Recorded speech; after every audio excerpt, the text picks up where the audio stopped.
mo mga Madam Shi, tao-tao na kita wala naka-upload diri sa atong main account mga Madam Shi. No, kay naka-focus na ta sa atong page. Kay medyo pinangga na ta ni limits dito sa atong page mga Madam Shi. No, kay tagaan na taon taniyag views. Pumapaldo na din tayo kahit kaunti. Charot! Pero paningkamutan na kung maka-upload ko diri sa akong main account mga Madam Shi kay sayang mapud kayo nga dili ta mag-upload ani atong main account mga Madam Shi kay kumikita nang pud in taon ni og $0.01. Unya mura bayag nang luod si Lulumit sa akong account mga Madam Shi kaya nga akong mga videos naglisod na jud og abot og 500 views. Mao nang for the doble kayo dang inyong mamatin. Char. So, mao na to mga Madam Shi for today's video.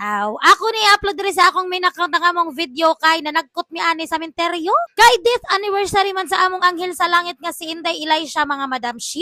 Naaman say duha ang mga bata onyang gabi ani mga Madam Shi. Maong ni sayo-sayo na lang pod mi og adto sa kansaga. So, nilahos sa di ay mi sa pulpugan mga Madam Shi kay didto bayag gilubong ang among pinangga. Onya gidala na lang pod nako silang tanan mga Madam Shi aron ma-feel ni Inday nga naa mi tanan. Ambot lang pod kaananing mga kauban nako kung nangadji ba pud ni sila. Kay naay anak nako, dili ko no siya kabalo mga G. Hala ka. Unsaon na ni ron, ikaw ray apo ni Lula Sidi nga di kabalo mga G. Uy. So ikapito na di ay katuig sa kasumaran sa pagkawala ni Inday no? Dili jud na tumabawan mga Madam Shi, dali ra gyud kayong panahon. Kung hando mo na to mga Madam Shi, dako na pud unta karon si Inday. Pero kay dili man siya para ato naa na siya karon sa mga maayong kamot. Naa na siya kauban ni Papagad. Pagka man mo panagkot mga Madam Shi, ni adto na pud mi sa simbahan sa konsolasyon. Nagala ko rami diri kay para pud exercise kay sige ra tagligid oy. May na lang pod panington tabisan gamay. So naaray mga bata diri nga murag mga kurek, gusto nila sila ray maggunitay.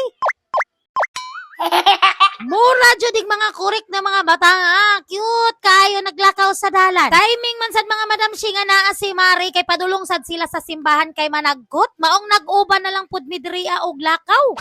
Pag abot na mo dito sa simbahan, sirado na ang kumbento. Oh no! Kay lagi, halas 5 na mga madam. Alas 6 na gitingali ni. Kay ngit naman. Kay wala man mi nakapamisa mga Madam Shi, nagkot na lang mighapit. Naasa doon tayo misa mga Madam Shi, pero murag hapit naman mahuman. Maungwa na lang pud mi ni sulod mga madam, nanguli na lang pud mi pagkahuman na mo panagkot. So mao na to mga Madam Shi, diri na lang day ko to bang atong video for today's video. May na lang nakapasta karon sa atong assignment ni Lola Mets. And that's it. Thank you and goodbye!